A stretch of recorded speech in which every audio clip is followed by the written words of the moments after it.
आपको कंप्लीट ये फॉर्म भर लेना है। हेलो गाइस, मैं हूं सर्वेश और आप देख रहे हैं न्यूज़। दोस्तों आज के इस वीडियो में बात करेंगे सीएससी आधार यूसीएल सेंटर के लिए आवेदन कैसे किया जाए, कंसल्ट फॉर्म कैसे भरा जाए और किन किन डॉक्यूमेंट की रिक्वायरमेंट होती है आपको अगर आप सीएससी आधार यूसीएल सेंटर के लिए अप्लाई करना चाहते हैं। बहरहाल वर्तमान समय में सीएससी आधार यूसीएल सेंटर जो ऑनलाइन पोर्टल है जिससे आवेदन किया जाता है उस पर अभी आवेदन नहीं हो रहा है, लेकिन जितनी भी चीजों की जरूरत है अगर सारे डॉक्यूमेंट आपके पास हैं, आपके सेंटर पर जितनी भी चीजों का रिक्वायरमेंट है वो सब कुछ उपलब्ध होता है, तो आप ऑफलाइन तरीके से भी कंसल्ट फॉर्म भर के अपने स्टेट हेड्स को भेज करके और अपना क्रेडेंशियल बनवा सकते हैं, जिससे आपका सीएससी सेंटर एक आधार यूसीएल सेंटर हो जाएगा। कंप्लीट गाइड करूंगा। बस आपसे एक छोटा सा रिक्वेस्ट है, अगर अभी तक आपने हमारे चैनल को सब्सक्राइब नहीं किया है तो प्लीज चैनल को सब्सक्राइब करें, वीडियो को लाइक करें, ताकि तमाम सारे इंफॉर्मेटिव और अपडेटेड वीडियो सीएससी से रिलेटेड या प्रिंटर से रिलेटेड हम आपके लिए लाते रहें।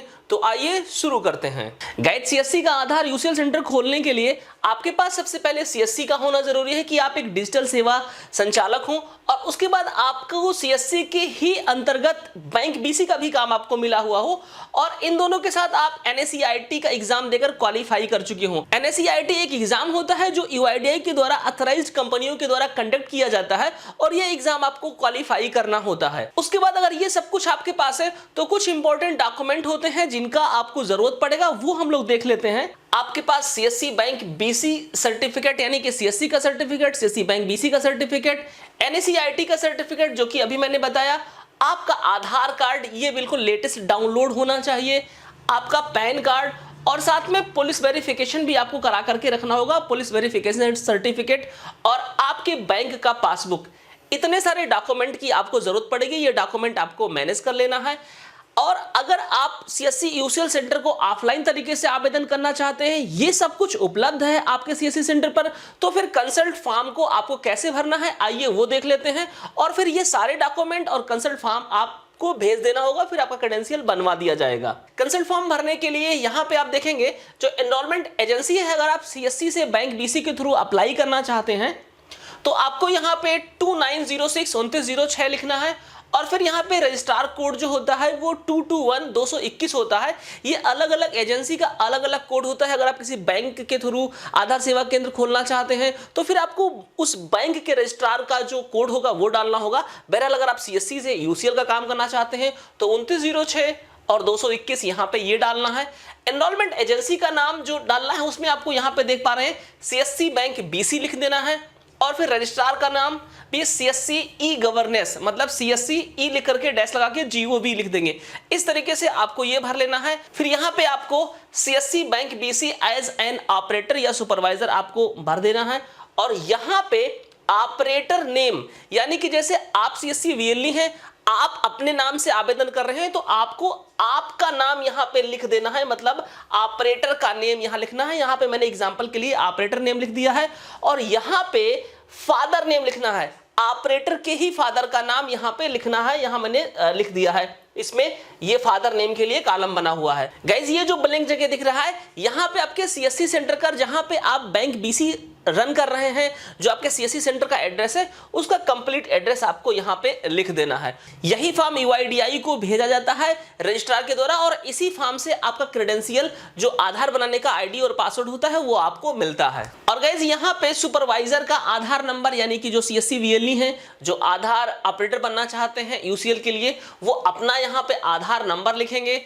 फिर यहाँ पे सर्टिफिकेट नंबर ऑफ ऑपरेटर या सुपरवाइजर, जो आपको एनएससीआईटी का सर्टिफिकेट आपको मिला होगा जब आप एग्जाम क्वालिफाई करेंगे, वो एनएससीआईटी सर्टिफिकेट नंबर आपको यहाँ पे भर देना है। और फिर जिस डेट में आपने क्वालिफाई किया वो डेट यहाँ पे लिख देना है, जो एनएससीआईटी का सर्टिफाइंग डेट है वो डेट आपको यहाँ पे भर देना है। आपको अपना मोबाइल नंबर यहाँ लिख देना है, यानी कि ऑपरेटर का ही मोबाइल नंबर, और नीचे ये जो कॉलम दिया गया है इसमें आपको अपना ईमेल आईडी लिख देना है। ये मोबाइल नंबर और ईमेल आईडी आपको वही लिख के देना है जो आपके आधार कार्ड में लिंक हो। बाय द वे, अगर आपके आधार कार्ड में ईमेल आईडी और मोबाइल नंबर लिंक नहीं है तो सबसे पहले आप अपने आधार कार्ड में ईमेल आईडी और मोबाइल नंबर दोनों लिंक करवा लें। और गाइज, यहाँ पे आप देखेंगे, यहाँ पे आपको ऑपरेटर का, यानी अगर आप ऑपरेटर हैं तो आपको अपना फोटो लगा देना है, और क्रॉस साइन भी आपको इस पे कर देना है। ये एक इंपॉर्टेंट पॉइंट है, यहाँ पे आपको फोटो लगाना मैंडेटरी है। गाइज यहाँ पे वीएलई को यानी ऑपरेटर को अपने डिस्ट्रिक्ट का नाम लिख देना है, अपने सेंटर का एड्रेस नहीं लिखना है। प्लेस में आपको अपने डिस्ट्रिक्ट का नाम लिख देना है और यहाँ पे ऑपरेटर को अपना सिग्नेचर करना है। ये एक इंपॉर्टेंट पॉइंट है। इसके बाद हम दूसरे पेज में पहुंच जाएंगे।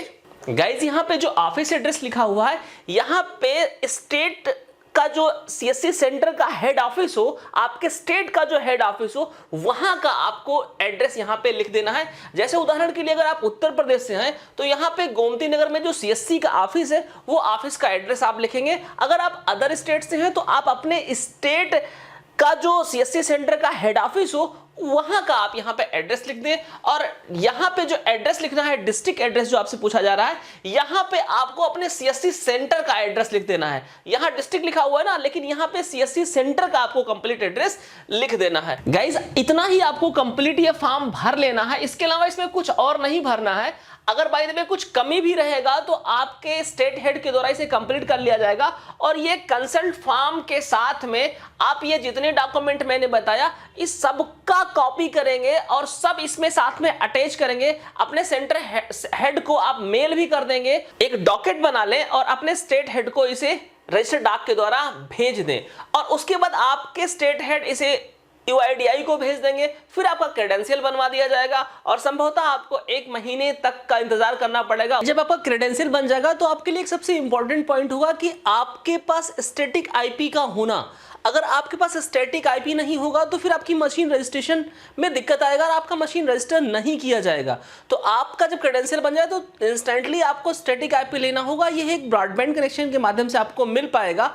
तो गाइज स्टैटिक IP का मिल पाना बहुत जगह पर पॉसिबल नहीं होता है, क्योंकि गाँव में स्टैटिक IP मिल पाना संभव नहीं होता है। लेकिन मैं आपको बताना चाहूँगा आपको स्टैटिक IP कहीं भी मिल जाएगा। अगर आप को असुविधा हो रहा है, नहीं मिल पा रहा है स्टैटिक IP, तो आप हमें हमारे इंस्टाग्राम पर फॉलो करके आइए, मैसेज करिए, हम आपको तरीका बताएंगे और आपको स्टैटिक IP मिल जाएगा। उसके बाद आपकी मशीन रजिस्टर कर दी जाएगी, मशीन रजिस्टर हो जाएगा। उसके बाद आपकी मशीन L2 प्रोसेस में जाएगी। 15 से 20 दिन आपका मशीन L2 प्रोसेस में लग जाएगा होने में। उसके बाद आप CSC UCL पे काम करना स्टार्ट कर पाएंगे। तो आशा करता हूं आज का ये वीडियो आपको अच्छा लगा होगा। अच्छा लगा है तो चैनल को सब्सक्राइब करना, वीडियो को लाइक करना मत भूलिएगा। मिलूंगा किसी और इंफॉर्मेटिव और टेक्निकल वीडियो में, तब तक के लिए जय हिंद।